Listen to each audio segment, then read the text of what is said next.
The Red Badge of Courage, Chapter 19. The youth stared at the land in front of him. Its foliage now seemed to veil powers and horrors. He was unaware of the machinery of orders that started the charge, although from the corners of his eye he saw an officer who looked like a boy a horseback came galloping, waving his hat.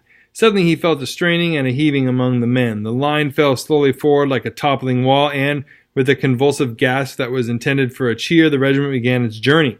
The youth was pushed and jostled for a moment before he understood the movement at all, but directly he lunged ahead and began to run. He fixed his eyes upon a distant and prominent clump of trees where he had concluded the enemy were to be met, and he ran toward it as toward a goal. He had believed throughout that it was a mere question of getting over an unpleasant matter as quickly as possible, and he ran desperately as if pursued for a murder. His face was drawn hard and tight with the stress of his endeavor. His eyes were fixed in a lurid glare, and with his soiled and disordered dress, his red and inflamed features surmounted by the dingy rag with its spot of blood, his wildly swinging rifle and banging accoutrements, he looked to be an insane soldier. As the regiment swung from its position out into a cleared space, the woods and thickets before it awakened. Yellow flames leaped toward it from many directions. The forest made a tremendous objection. The line lurched straight for a moment. Then the right wing swung forward. It in turn was surpassed by the left. Afterward, the center careered to the front until the regiment was a wedge-shaped mass, but an instant later the opposition of the bushes, trees, and uneven places on the ground split the command and scattered it into detached clusters. The youth, light-footed, was unconsciously in advance. His eyes still kept note of the clump of trees. From all places near it, the clannish yell of the enemy could be heard. The little flames of rifles leaped from it. The song of the bullets was in the air, and the shells snarled among the treetops. One tumbled directly into the middle of a hurrying group and exploded in crimson fury. There was an instant spectacle of a man almost over it, throwing up his hands to shield his eyes. Other men, punched by bullets, fell in grotesque agonies. The regiment left a coherent trail of bodies. They had passed into a clearer atmosphere. There was an effect like a revelation in the new appearance of the landscape. Some men working madly at a battery were plain to them, and the opposing infantry's lines were defined by the gray walls and fringes of smoke. It seemed to the youth that he saw everything. Each blade of the green grass was bold and clear. He thought that he was aware of every change in the thin, transparent vapor that floated idly in the sheets. The brown or gray trunks of the trees showed each roughness of their surfaces, and the men of the regiment, with their starting eyes and sweating faces, running madly or falling as if thrown headlong to queer heaped-up corpses, all were comprehended. His mind took a mechanical but firm impression, so that afterward everything was pictured and explained to him, save why he himself was there. But there was a frenzy made from this furious rush. The men, pitching forward insanely, had burst into cheerings mob-like and barbaric, but tuned in strange keys that can arouse the dullard and the stoic. It made a mad enthusiasm that, it seemed, would be incapable of checking itself before granite and brass. There was the delirium that encounters despair and death, and it's heedless and blind to the odds.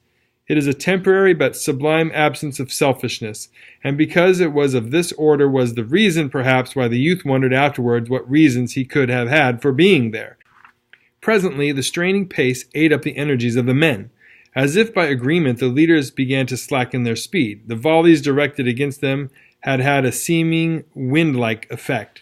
The regiment snorted and blew. Among some stolid trees, it began to falter and hesitate. The men, staring intently, began to wait for some of the distant walls of smoke to move and disclose to them the scene.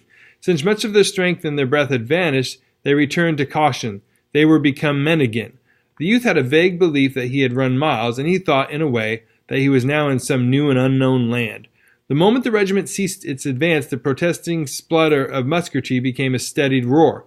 Long and accurate fringes of smoke spread out. From the top of a small hill came level belchings of yellow flame that caused an inhuman whistling in the air.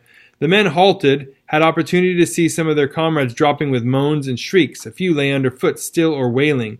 And now for an instant the men stood, their rifles slack in their hands, and watched the regiment dwindle. They appeared dazed and stupid. This spectacle seemed to paralyze them, overcome them with a fatal fascination. They stared woodenly at the sights, and, lowering their eyes, looked from face to face. It was a strange pause and a strange silence. Then, above the sounds of the outside commotion, arose the roar of the lieutenant. He strode suddenly forth, his infantile features black with rage. "Come on, you fools!" he bellowed. "Come on! You can't stand here! You must come on!" He said more, but much of it could not be understood. He started rapidly forward, and his head turned toward the men. "Come on!" he was shouting. The men stared with blank and yokel-like eyes at him. He was obliged to halt and retrace his steps. He stood then with his back to the enemy and delivered gigantic curses into the faces of the men. His body vibrated from the weight and force of his imprecations, and he could string oaths with the facility of a maiden who strings beads. The friend of the youth aroused. Lurching suddenly forward and dropping to his knees, he fired an angry shot at the persistent Woods. This action awakened the men. They huddled no more like sheep. They seemed suddenly to bethink them of their weapons, and at once commenced firing. Belabored by their officers, they began to move forward. The regiment, involved like a cart involved in mud and muddle, started unevenly with many jolts and jerks. The men stopped now every few paces to fire and load, and in this manner moved slowly from trees to trees. The flaming opposition in their front grew with their advance until it seemed that all forward waves were barred by the thin leaping tongues, and off to the right an ominous demonstration could sometimes be dimly discerned. The smoke lately generated was in confusing clouds that made it difficult for the regiment to proceed with intelligence. As he passed through each curling mass, the youth wondered what would confront him on the farther side. The command went painfully forward until an open space interposed between them and the lurid lines. Here, crouching and cowering behind some trees, the men clung with desperation as if threatened by a wave. They looked wild-eyed, as if amazed at this furious disturbance they had stirred. In the storm there was an ironical expression of their importance. The faces of the men, too, showed a lack of a certain feeling of responsibility for being there. It was as if they had been driven. It was the dominant animal failing to remember in the supreme moments the forceful causes of various superficial qualities. The whole affair seemed incomprehensible to many of them. As they halted thus, the lieutenant again began to bellow profanely. Regardless of the vindictive threats of the bullets, he went about coaxing, berating, and bedamning. His lips, that were habitually in soft and childlike curve, were now writhed into unholy contortions. He swore by all possible deities. Once he grabbed the youth by the arm. "Come on, you lunkhead," he roared. "Come on, we'll all get killed if we stay here. We've only got to go across that lot." And then the remainder of his eye disappeared in a blue haze of curses. The youth stretched forth his arm. "Cross there?" His mouth was puckered in doubt and awe. "Certainly, just cross the lot. We can't stay here," screamed the lieutenant. He poked his face close to the youth and waved his bandaged hand. "Come on!" Presently he grappled with him as if for a wrestling bout. It was as if he planned to drag the youth by the ear on to the assault. The private felt a sudden unspeakable indignation against his officer. He wrenched fiercely and shook him off. "Come on yourself, then," he yelled. There was a bitter challenge in his voice. They galloped together down the regimental front. Their friends scrambled after them. In front of the colors, the three men began to bawl. "Come on, come on!" They danced and gyrated like tortured savages. The flag, obedient to these appeals, bended its glittering form and swept toward them. The men wavered in indecision for a moment, and then, with a long, wailful cry, the dilapidated regiment surged forward and began its new journey. Over the field went the scurrying mass. There was a handful of men splattered into the faces of the enemy. Toward it instantly sprang the yellow tongues. A vast quantity of blue smoke hung before them. A mighty banging made ears valueless. The youth ran like a madman to reach the woods before a bullet could discover him. He ducked his head low like a football player. In his haste, his eyes almost closed, and the scene was a wild blur. Pulsating saliva stood at the corners of his mouth. Within him, as he hurled himself forward, was born a love, a despairing fondness for this flag which was near him. It was a creation of beauty and invulnerability. It was a goddess, radiant, that bended its form with an imperious gesture to him. It was a woman, red and white, hating and loving, that called him with the voice of his hopes. Because no harm could come to it, he endowed it with power. He kept near as if it could be a saver of lives, and an imploring cry went from his mind. In the mad scramble he was aware that the color sergeant flinched suddenly as if struck by a bludgeon. He faltered and then became motionless save for his quivering knees. He made a spring and a clutch at the pole.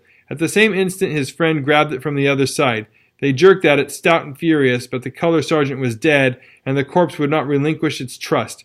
For a moment there was a grim encounter. The dead man, swinging with bended back, seemed to obstinately tugging in ludicrous and awful ways for the possession of the flag.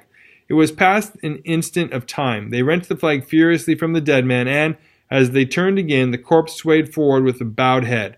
One arm swung high, and the curved hand fell with heavy protest on the friend's unheeding shoulder.